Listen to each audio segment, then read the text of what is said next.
대한민국 근세사에서 가장 기억에 날 만한, 절대로 잃어버리지 못할 감격적인 날이 있다 하게 되면 우리 모두가 다 공감하는 것은 아마 1945년 8월 15일 그날일 것입니다. 해방된 날이죠.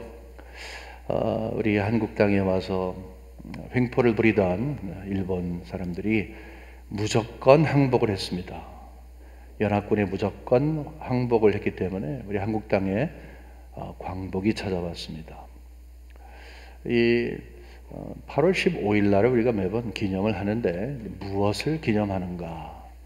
그것은 두 가지를 동시에 기념하는 것입니다. 하나는 어두웠던 흑 역사의 종결입니다. 이전에 있었던 이스라엘 백성들이 마치 애굽 땅에서 어려움을 겪다가 출애굽하면서 자유를 누린 그 전과 후가 분명한 것처럼 흑 역사가 중단이 되고 새로운 광명의 날, 소망의 날이 출발되는 날이 바로 그 기점으로 시작이 되는 것입니다. 그러니까 해방이 됐다라고 하는 것은 이전 것이 끝난 것이고 새로운 것이 시작된 것이라 이렇게 볼 수가 있습니다. 우리 지난주에 저희들이 예수님께서 이 땅에 오셔서 사역을 하실 때 가장 먼저 어떤 말씀을 가르치셨나 하는 것을 궁금해하면서 답을 얻었습니다. 그 답은 마태복음과 마가복음은 이제 천국이 가까웠다, 하나님의 나라가 가까웠으니까 회개해라, 이 말씀을 하셨고, 누가복음은 유사한 말이지만 좀 다른 각도에서 이사야서 61장 1절과 2절 말씀을 선포하셨다고 했습니다. 근데 이 내용을 살펴보면 영적인 광복절과 유사하다. 이전 것이 지나가고 흑 역사가 맞춰지게 되고 새로운 날이 시작이 된 것을 선포하시는 내용이 담겨져 있습니다. 한번 우리 누가복음 4장 18절 19절 다시 한번 보겠습니다. 주의 성령이 내게 임하셨으니 이는 가난한 자에게 복음을 전하게 하시려고 내게 기름을 부으시고 나를 보내사 포로된 자에게 자유를, 포로되었다는 것이죠. 자유가 없었지만 자유를 선포하시고, 눈먼 자에게 다시 보게 함을 전파하며 눌린 자를 자유롭게 하고, 눌려 있습니다. 억압을 받았는데 자유롭게 했다. 이제 이것을 두면서 주의 은혜의 해를 전파하게 하려 하심이라 하였더라. 예수님이 말씀하신 건 내가 메시아다. 이사야가 예언했던 그 메시아, 너희들이 그렇게 오랫동안 기다리던, 그렇게 고대하던 메시아가 바로 나다. 내가 여기 와서 너희들에게 복음을 전하는 것이다. 근데 복음을 전하는 목적은 자유를 주기 위해서이다. 지금까지 원수 마귀가 왕노릇하던 시대가 이제는 끝났다. 흑 역사가 끝났다. 어둠의 시대가 끝났다. 이제는 하나님의 나라가 이 땅에 출발하게 된다. 이제는 새로운 역사가 시작이 된다라고 하는 선언이 거기에 있는 것입니다. 이 시대가 어느 시대냐 하는 것을 지금 말씀드리고 싶은데, 흥미로운 것은 예수님께서 십자가에 달려 돌아가시고 그 다음에 부활하신 다음에 이 땅에서 왕노릇을 하셔도 엄청나게 왕노릇을 하실 분이죠. 우리가 할렐루야 그 찬양을 할 때 왕의 왕 주의 주, 예수님을 이야기하는 거거든요. 예수님은 이 땅에서 왕노릇을 하실 수 있는 분이에요. 또 그렇게 왕노릇을 하시는 것을 우리가 기대하고 있습니다. 메시아로 오셨습니다. 그런데 메시아로 오신 그가 이 땅에서 당신의 일을 마치신 이후에 하늘로 올라가셨다는 것이죠. 승천하셨다는 거예요. 그러니까 예수 그리스도의 십자가 사건이 우리 인류 역사상 가장 최고의 사건인데, 그 주인공 되신 예수님은 정작 당신이 존경을 받고 군림할 수 있는 그 시간이 돼서 하늘로 올라가시면서 이전에 계속 하신 말씀대로 약속하신 성령을 보내주신 것입니다. 그러니까 당신이 올라가시고 그 대신 성령이 내려오시는 것은 이미 계획이 되었던 일입니다. 예수님께서 이 땅에서 이제 복음을 전하시고 또 제자들과 대화 가운데서 자주 하신 말씀에 내가 올라가는 것이 훨씬 낫다. 아닙니다. 선생님 올라가지 마세요. 아니야, 내가 올라가야 너희들에게 더 유익이다. 성령이 오면 이라고 하면서 이 땅에서 성령이 하실 일에 대해서 예수님께서 자주 말씀을 하셨습니다. 여러 말씀이 있지만 그 가운데서 하나만 보도록 하죠. 요한복음 14장 16절 말씀입니다. 내가 아버지께 구하겠으니 그가 또 다른 보혜사를 너에게 주사 영원토록 너희와 함께 있게 하리니. 내가 올라가면 약속하신 성령이 분명히 올 것이다. 이것은 하나님의 뜻이다. 내가 올라간다 할지라도 너희들에게는 도리어 손해되는 것이 하나도 없을 것이다. 이 말씀을 하고 있습니다. 성령이 오신 것은 여러분 아시잖아요. 사도행전을 보게 되면 이제 성령이 모여서 기도하고 있던 그들에게 이제 임했습니다. 그것이 이제 교회의 탄생입니다. 교회가 어떻게 출발이 됐는가? 성령이 오시면서 교회가 출발이 된 것입니다. 지난 2000년 동안엔 그러면 어떤 일이 있었는가? 예수님은 하늘로 올라가시면서 보혜사신 성령을 보내주시고 그 보혜사가 끝까지 너희와 함께 있을 것이다 라고 이야기하면서 재림하시는 그 순간까지 성령이 이 땅을 지배하고 계신다. 그러니까 예수님이 승천하시고 성령이 내려오신 이후서부터 지금을 포함해서 재림의 시기까지 우리는 성령이 지배하시는 시대이다. 이렇게 정의를 내릴 수가 있는 것입니다. 지금은 어떤 시대입니까? 라고 하면 성령의 시대입니다. 지금은 성령이 지배하시는 시대입니다. 그렇다고 해서 성령께서 하시는 일의 가장 핵심적인 것은 독자적인 것을 하는 게 아니에요. 예수가 가셨으니까 이제는 내가 내일 하겠다 하는 것이 아닙니다. 여러분, 구원의 완성은 십자가밖에 없습니다. 하나님께서 예수 그리스도를 보내시기 위해서 창세기 제일 처음서부터 우리에게 말씀하시는 것이 오실 예수님이에요. 그분이 오시면 메시아이세요. 십자가에 달려 돌아가신 그 은혜로 인해서 우리는 구원을 받습니다. 그러면 이 성령의 시대, 그리스도께서 올라가신 이후에 성령이 오시어 성령이 지배하시는 이 시대는 어떤 시대이십니까? 예수 그리스도가 십자가에서 완성하신 그 구원이 적용이 되는 시대인 것입니다. 이제는 예수가 더 이상 죽지 않으셔도 됩니다. 한 번 죽으시면 된 거예요. 단번에 죽으신 거예요. 지금 이 시대는 우리를 포함해서 우리 모두는 다 예수를 믿지 않던 자들에게 하나님께서 은혜로 복음을 전파받게 하시고 믿게 하시어서 계속적으로 그리스도께 오게 한다는 것입니다. 그런 것을 따지고 보면 성령께서 하시는 일은 예수가 누구인가, 또 예수를 믿는 자에게 하나님이 어떠한 복을 허락하시는가, 어떤 약속을 주시고 또 성취하시는가 하는 예수 그리스도의 사건을 우리들에게 소개하고 십자가로 우리를 이끌어가는 역할을 감당하는 것이 성령의 역할인 것입니다. 이 시대에 대해서 오늘 본문 말씀은 이제 미리 예언을 했습니다. 지난주에 우리가 본 것처럼 이사야서 61장 1절부터 3절은 앞으로 메시아가 오실 것이다 라는 예언을 했는데 그대로 메시아이신 예수가 오셨죠. 이제 오늘 4절서부터 11절까지 말씀은 오신 예수, 그 메시아가 구원을 이루신 다음에 적용이 되면 성령의 시대, 즉 이 시대에 어떤 일이 일어날 것인가 하는 것을 조금 구체적으로 미리 말씀을 하고 있는 것입니다. 오늘 이것을 읽고 다 보게 되면요, 너무 시간이 많이 걸려서 제가 요약적으로 4가지로 간추려서 말씀드릴 수 있어요. 예수 그리스도가 이 땅에서 성령을 통해서 행하시는 일이 무엇인가, 우리 모두가 누릴 것이 무엇인가, 그것을 이야기하면서 맨 첫 번째는 우리는 하나님과 친밀한 관계를 갖습니다. 하나님과 회복된 관계에서 이제는 하나님과 교제를 합니다.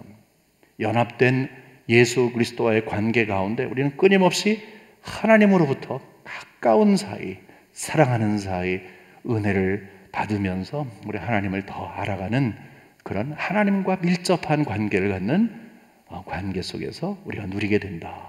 또 두 번째는 이제 내가 은혜의 통로가 되는 것입니다. 복음을 받은 다음에 나 혼자만 갖고 있는 게 아니라 내가 나를 통해서 복음이 흘러가도록 하나님이 나를 선정해 주셨습니다. 복음 이게 보게 되면은 이제 충격적인 말인데 이스라엘 백성들에게만 구원이 있을 줄 알았는데 그것이 이방인에게까지 간다. 이 말씀이 여기에 오늘 본문 속에 있습니다. 이제 통로가 되는 것이죠. 우리도 이제 이방인 되었지만 구원을 받았을 뿐만이 아니라 받은 자로서 우리를 통해서 복음의 아름다운 소식이 이제 흘러가고 또 흘러간다. 이것이 우리에게 주시는 이 성령 시대, 성령이 지배하는 시대에 우리가 누릴 수 있는 두 번째 특권이고, 세 번째는 우리와 수치와 어려움과 아픔을 주님이 가려주시고 그 다음에 없이 하시고 도리어 기쁨과 즐거운 삶을 사는, 예수 믿는 것이 즐거운 것이죠. 예수 믿는 것이 고역이 아니고 그 가운데 복음의 파워를 통해서 항상 그리스도께서 나에게 하시는 일을 통해서 내가 마음이 이전과 달라진다. 그래서 이 세 가지의 것이 종합이 되어서 그 다음에 네 번째 나오는 것이, 그러므로 기쁘고 즐거운 찬양, 영원히 하나님 앞에 올려드리는 끊임없는 찬양이 삶이 되는 그런 역사가 있다, 이거세요. 그러니까 이 시대, 성령이 지배하는 이 시대에는 우리 예수 믿는 사람들이 모두가 누릴 수 있는 것이 바로 이거라는 거예요. 그러니까 우리는 스스로를 점검해 보는 것이죠. 나는 예수를 믿으면서 하나님과 영적인 교제를 하고 있는가? 나는 나를 통해서 복음을 흘러가게끔 하는 하나님의 도구로 쓰임을 받고 있는가? 나는 내 마음속에 있는 무거운 짐과 어려움을 끌고 다니는가? 아니면 주님 앞에 나와서 나를 가볍게 하는 은혜를 경험하고 있는가? 나의 삶 속에는 찬송이 끊어지지 아니하는 영적인 반응이 우리 하나님께 영광을 돌리고 있는, 이것을 우리는 항상 점검해 봐야 하는 것입니다.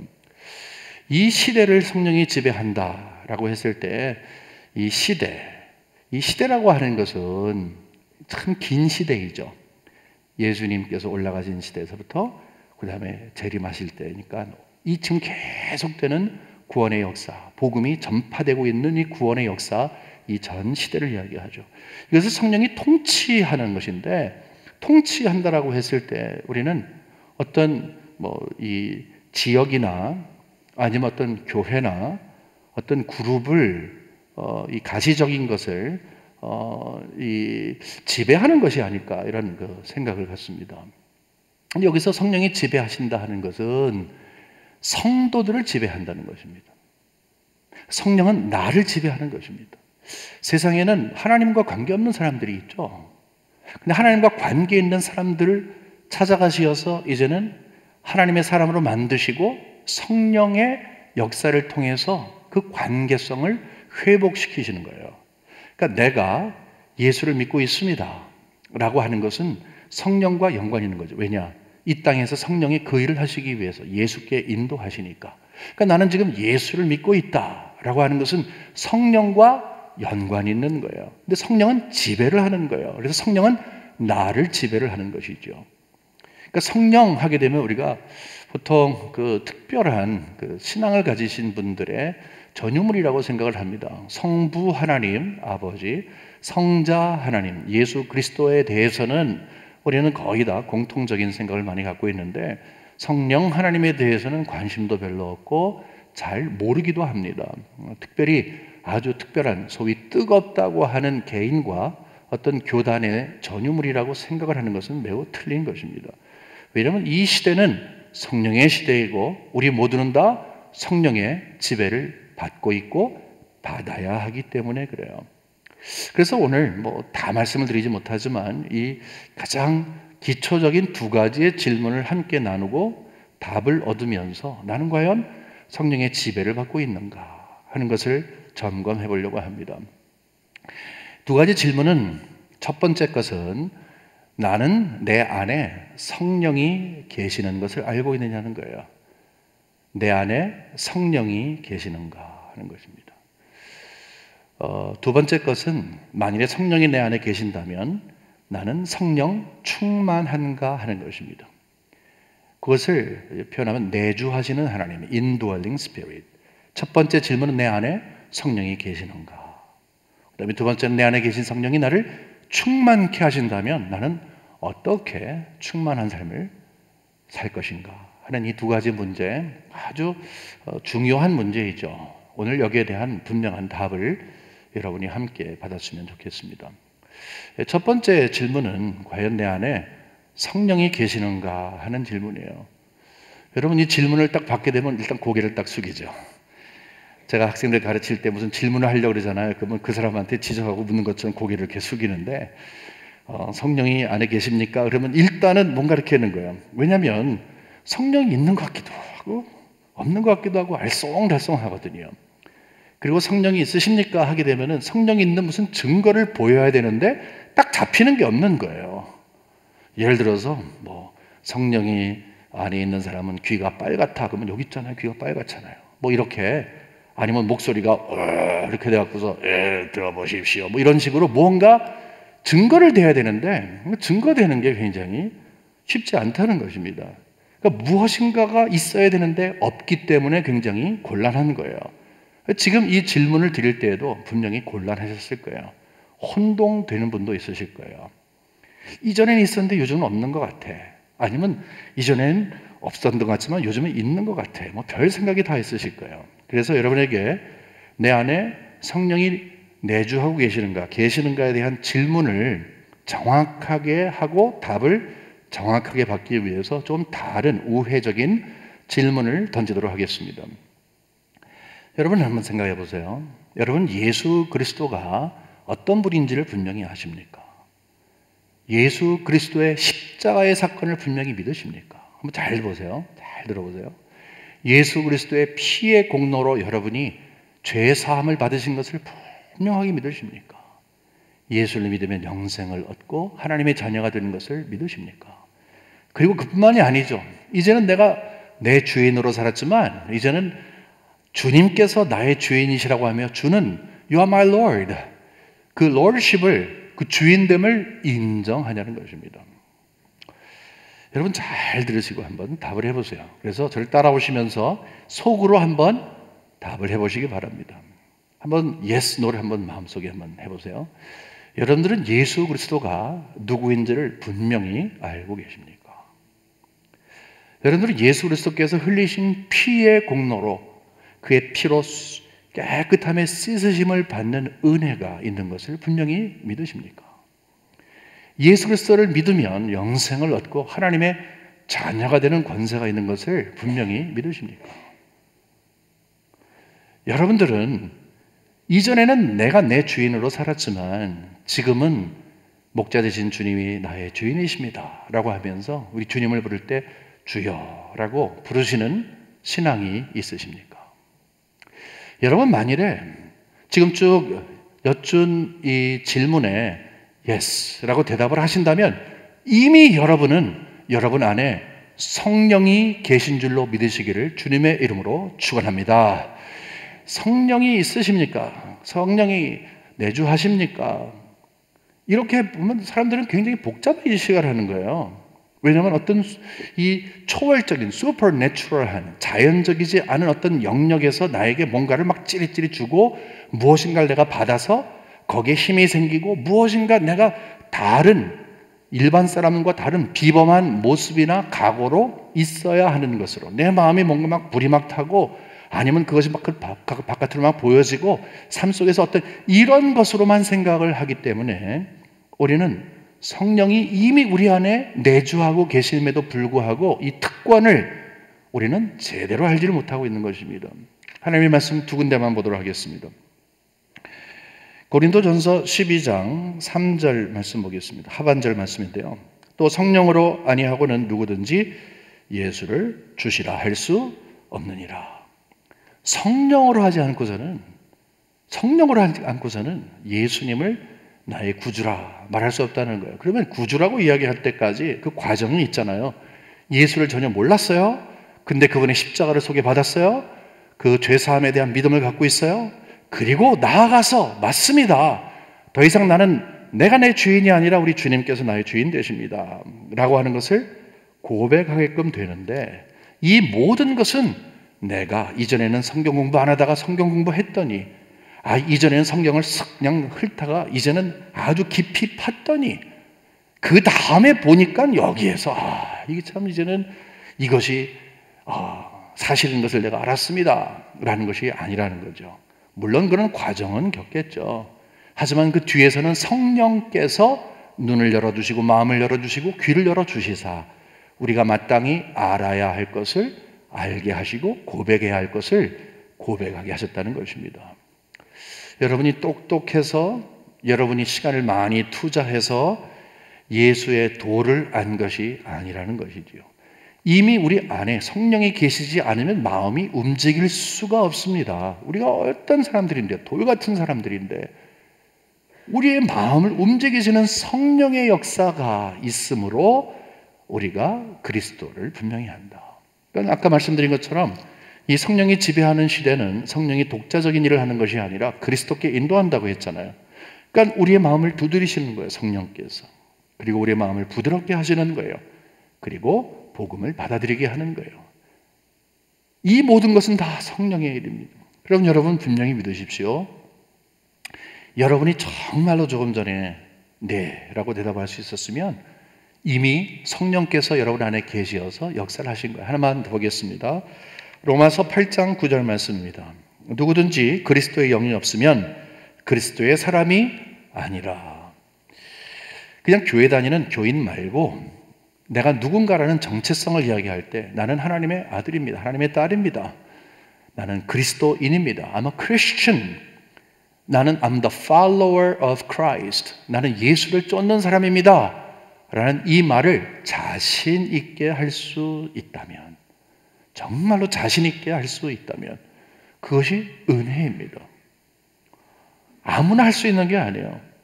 성령이 아니고서는 그렇게 할 수가 없는 거예요.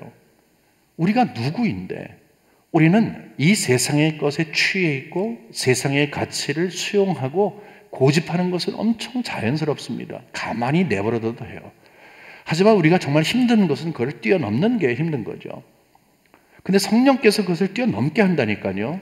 내가 누구입니까? 천국에 계신 무슨 말이에요? 나는 천국의 시민권을 가진 무슨 말이에요? 나는 천국의 소망을 가진, 근데 그것을 가능하게 하는 것이 바로 성령께서 하신다는 것이죠. 내 단순한 정체성을 이야기하는 것뿐만이 아니라 내 안에 계시어서 내가 누구인지를 알고 내가 어느 방향으로 가고 있고 나는 무엇을 목적하고 있고 하는 내 모든 삶의 전반에 거쳐서 가장 잘 아시고 그 믿음의 길을 인도하시는 분이 내 안에 계신 분입니다. 에베소서 4장 30절에 보면 이런 말씀이 있습니다. 하나님의 성령을 근심하게 하지 말라. 그 안에서 너희가 구원의 날까지 인치심을 받았느니라. 성령이 우리 안에 계시는 분명한 이유를 여기서 설명하고 있는 거예요. 지금 제가 설명드리고 있는 것은 내 안에 성령이 있느냐 보이고 그런 것이 아니라 내 안에서 역사하시는, 남에게 보이지 않아도 전혀 상관이 없지만 내가 나를 아는 거예요. 내가 예수를 믿는 것은 내가 알잖아요. 근데 내 안에서 인치시는 은혜가 있습니다. 여러분, 인친다는 것은 the seal of the Holy Spirit, the seal of the Spirit. 그 도장을 찍는 것입니다. 확인을 하는 것입니다. 성령이 내 안에서 큰 소리로 외치는 거예요. 맞아, 너는 하나님을 믿는 자다. 우리가 신앙생활 하다 보면은 의심할 때도 있잖아요. 넘어질 때가 있잖아요. 근데 그때마다 오뚜기처럼 펄떡 일어날 수 있는 근거가 뭔 줄 아세요? 바로 내 안에 계신 성령께서 우리를 향해서 크게 외치시는 거예요. 너는 하나님의 자녀다. 너는 구원을 받지 않았느니. 그래서 의심의 그림자가 이렇게 있다가, 의심의 안개가 있다가 사라지고 없어지고 다시 구속한 주가 보일 수 있는 근거는 내 안에서 역사하시는 성령께서 계시는 거예요. 그러니까 결국은 내가 예수를 믿게 되는 것도 성령의 역사이고 신앙생활을 계속 하게끔 하는 것도 성령의 역사다, 이렇게 볼 수가 있는 것입니다. 우리는 절대로 성령을 감정의 상태로 알려고 하지 말아야 합니다. 여러분, 하나님께서는 우리에게 지정의 3부분을 주셨어요. 그래서 우리의 알고 있는 것, 그것으로 신앙에 이 연관 지어야 합니다. 어떻게 우리가 아무것도 모르면서 무조건 믿겠어요? 그 다음에 우리의 의지도 굉장히 중요해요. 그런가 하면 감정도 중요합니다. 감정이 중요하지 않다는 게 아니에요. 하지만 지정의 우리가 갖고 있는 이 우리를 구성하고 있는 우리 자신이 하나님 위에 놓여질 수 없다는 것이죠. 성령은 하나님이십니다. 하나님께서 우리를 역사하시고 하나님께서 우리를 찾아오시고 그가 우리를 움직이시는 것이 내가 하나님을 리모트 컨트롤로 조정하듯이 오세요 가세요 마세요 할 수가 있다는 게 아니라는 거예요. 하나님을 우리의 감정의 주머니 안에 넣고 있으면 뭐 성령이 있고 없으면 성령이 없고, 그런 식으로 성령에 대한 생각을 가지면 우리는 끊임없이 흔들리는 믿음을 갖게 됩니다. 그렇기 때문에 우리는 믿음을 가져야 돼요. 여러분, 제가 하나님께서 우리에게 주신 선물 가운데 최고의 선물이 뭔가? 예수 그리스도이시죠. 근데 예수 그리스도를 믿는 선물을 패키지로 우리에게 주셨어요. 내가 예수 그리스도가 누구인지를 알게 된, 그게 믿음 아니겠습니까? 그렇기 때문에 내 안에 성령이 계시다 하는 것을 감정이나 경험이나 아니면 어떤 그런 다른 것에 의존하려 하지 마시고 성령께서 여러분에게 주신 가장 소중한 선물, 믿음을 가지고 때로는 내가 그만큼 느낌이 없지만 그것은 끊임없이 나에게 유혹하는 원수 마귀가 그것을 차단하고 감각이 없게끔 하는 그것이 문제이지, 그렇다고 해서 내 근본적인 구원의 문제가 완전히 말소가 되지는 않는다고 하는 이 사실을 항상 우리 마음속에 두셔야 합니다. 여러분, 그런 의미에서 꼭 믿으십시오. 예수님을 믿는다면 이미 여러분은 성령이 여러분에게 내주하고 계십니다. 그 성령님 귀하게 여기시기 바랍니다. 근데 두 번째 질문은, 그 은혜를 주셔서 나에게 만일에 성령이 계시다면, 내주하시는 indwelling 스피릿이 계시다면 성령 충만 받기를 원하는데 이제 그것은 어떻게 되느냐, 이런 질문을 갖게 됩니다. 근데 성령 충만에 대한 이야기를 하게 되면 두 가지의 답을 받습니다. 하나는 뭐냐면 굉장히 심각해집니다. 유사한 거예요. 성령이 안에 계십니까? 그러면 무엇인가 막 보여줘야 되는 것처럼 성령 충만 그러면 더 심각해지는 거예요. 왜냐하면 성령 충만하면 고급 신앙인처럼 생각을 하거든요. 그러니까 저분은 성령 충만해 그러면은 일반 사람들과 다른 차원이 다른 성도라고 이렇게 인정을 받는 거거든요. 그러니까 성령 충만하십니까? 하게 되면은 내 위치가 어디에 있느냐를 설정하는 것이기 때문에 이왕이면 성령 충만한 사람이라고 인정받기를 원해요. 근데 보여줄 게 없는 거예요. 뭐 꺼내서 보여줄 수도 없고, 뭐 증명서를 보여줄 수도 없고, 그렇다 그래서 무슨 뭐 부르르 떨면서 할 수도 없는 거고, 아까 말씀드린 것처럼 뭐 거룩한 목소리나 걸음걸이를 할 수도 없는 거고, 성령 충만을 이걸 어떻게 증거하지? 그런 고민 속에 빠지게 됩니다. 더더군다나 초자연적인 그런 어떤 역사를 경험하는 것, 혼자 경험하는 것도 있지만 사람들 앞에서 함께 경험을 하는 것, 그런 것을 굉장히 간절하게 열망할 때가 있습니다. 여러분 오해하지 마십시오. 교회 역사를 보게 되면 정말 간절한 마음을 갖고 있을 때 하나님께서는 정말 인간이 어떻게 표현할 수 없고 설명할 수 없는 그야말로 초자연적인 슈퍼내추럴한 방법으로 하나님께서 역사하시는 그런 경우도 있었습니다. 정말로 어떻게 저런 일이 있지? 모든 사람들이 깜짝 놀라는, 마치 이 성경의 캐논이, 이 정경이 1세기 때 끝났는데 그 전에 있었던 일과 유사한 일이 이 시대에서도 있는 경우가 있습니다. 하지만 그것은 아주 빈번도를 따지면 굉장히 자주 있는 것은 아니고, 그것을 만일에 모든 것을 다 성령 충만이라고 한다면 우리 모두는 다 짐 싸갖고 다 기도원에 가야 되는데 그러지는 못하는 것이고, 우리의 삶 가운데서 성령 충만을 경험하길 원하는데 이것을 어떻게 할 것인가? 그때는 모든 분들이 다 일반적으로 경험할 수 있는 방법을 가지고 우리들에게 성령의 충만을 역사를 하신다는 것이죠. 여러분 잘 보세요. 성령 충만은 내가 충만하고 싶어서 된 게 아니에요. 그가 나에게서 충만하는 것입니다. 그의 일이에요. 성령의 일이에요. 하나님의 일인 것입니다. 여러분 혹시 이것도 좀 우회적인 질문인데, 어느 날 갑자기 여러분이 변화된 것을 느낀 적 없으세요? 이전에는 하나님의 말씀을 받는 것이 부담스럽기도 하고 제대로 잘 이해도 되지 않는데 어느 날 갑자기 하나님의 말씀이 들리는 말씀이 되는 거예요. 내 마음속에 강하게 와요.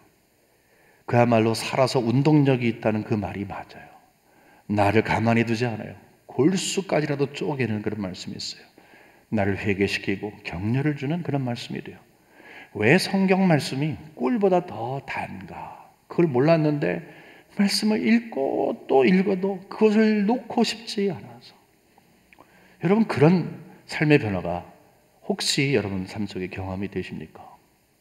전에는 말씀은 말씀이고 내 삶은 삶이고, 그런데 말씀이 나를 주장하는 거예요. 말씀이 떠나질 않는 거예요. 항상 머물러 있어서 말씀이 기준이 되어서 그대로 살아가도록 동기부여가 되는 거예요. 이전과 분명히 다른 거예요. 여러분 만일에 그런 경험을 하셨다면 여러분은 이미 성령 충만을 경험하신 것이라 생각하면 됩니다. 혹시 여러분이 성령 충만을 위해 기도했는데 이제는 왜 내가 이런 초자연적인 어떤 느낌이 없지? 하지만 성령 충만을 위해서 기도하신 것에 대해서 말씀을 대하는 여러분의 태도의 변화를 통해 하나님은 이미 성령 충만을 여러분에게 주신 것으로 알면 된다는 것입니다. 말씀드린 것처럼 성령 충만은 감정 상태 이상입니다. 감정 상태 이상이고 짜릿한 체험이나 초월적인 느낌 이상인 것입니다. 힘에서 막 솟아나는 어떤 그런 능력 이상인 것입니다. 성령 충만한 성도, 이 성령이 지배하는 시대에 내 안에 계신 성령이 나를 지배하시고 충만하게 하신다 했을 때에 성령이 하시는 일 가운데 최고의 중요한 일은 나에게 말씀에 굴복하게 하는 것입니다. 주의 말씀을 사랑하게 하는 것입니다. 믿어지게 하는 거예요. 이전에는 말씀은 붙잡으려고 했는데 이제는 말씀이 나를 붙잡고 가는 거예요. 이런 거 아세요? 말씀이 나를 붙잡고 간다는 그 의미가 뭔 줄 아세요? 말씀이 나를 붙잡고 가는 거예요. 나를 주장하시는 그 하나님의 말씀 때문에 어쩔 바를 모르는 거예요. 그게 바로 성령에 충만하기 때문에 그렇다는 것입니다.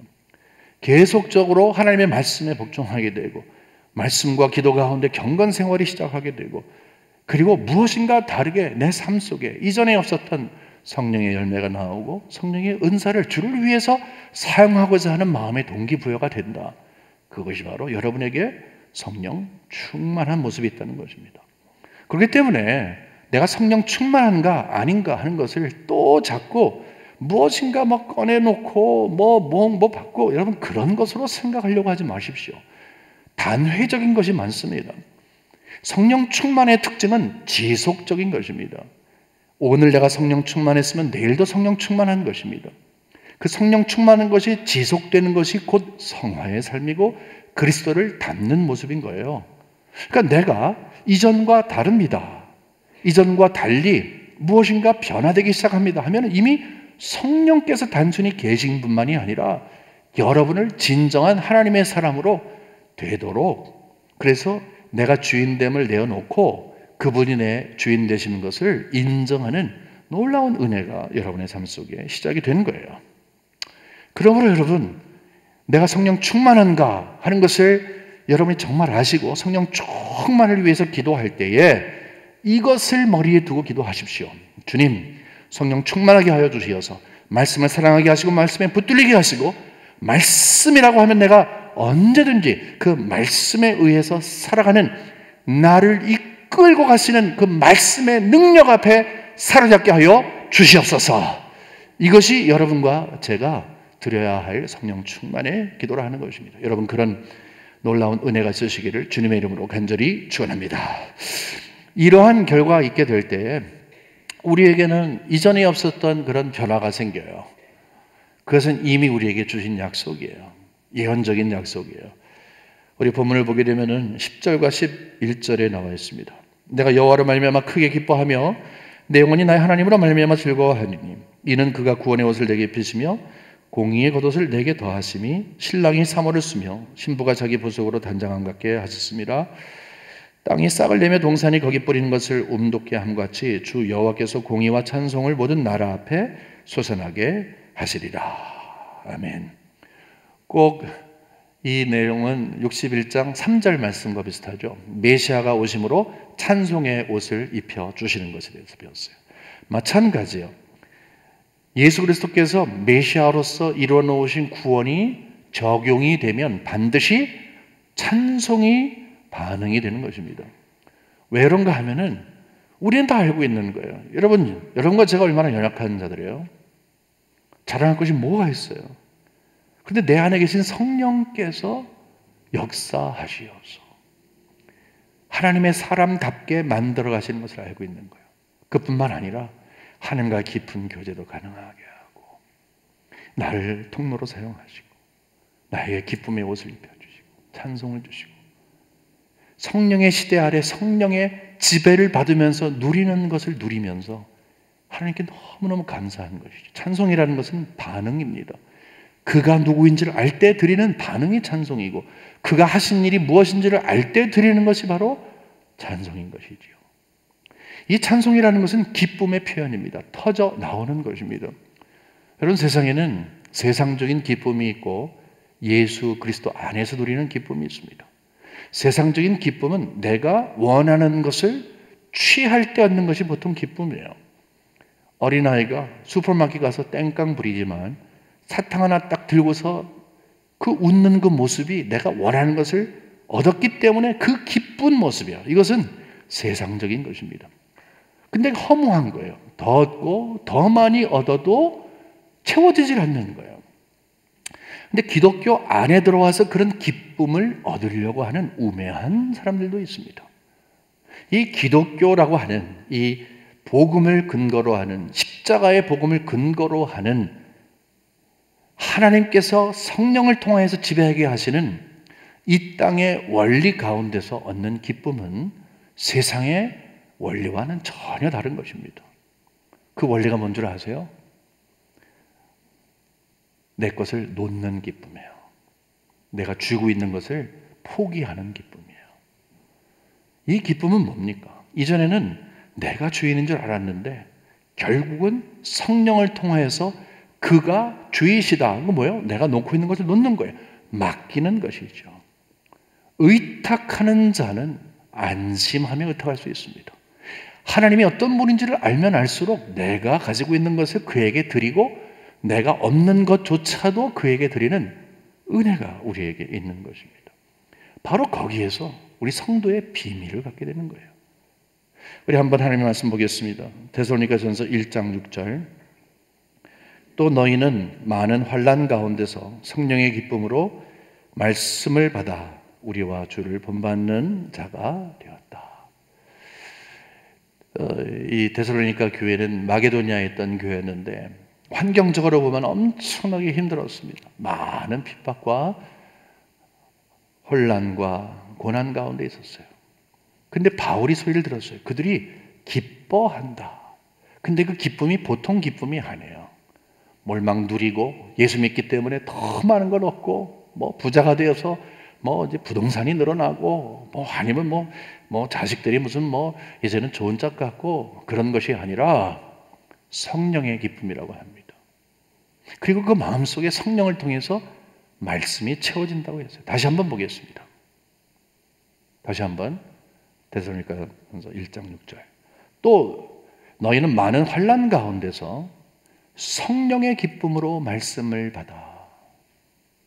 성령의 말씀으로, 성령의 기쁨으로 말씀을 받아. 여러분, 여기에서 우리는 예수 그리스도가 누구인지를 알게 됩니다. 예수를 닮는 모습인 것입니다. 십자가에 달려 돌아가시는 그 고통을 알고 계시면서도 기쁨으로 성령 충만하여 주의 뜻을 드리고 내 뜻을 내려놓았던 분이 바로 예수 그리스도이시죠. 그 예수 그리스도가 우리의 모범이 되는 것입니다. 그러므로 성령께서 하시는 일은 단순히 구원을 이루신 것을 너희들도 구원을 받음으로 완성을 해라. 이것 이상인 것입니다.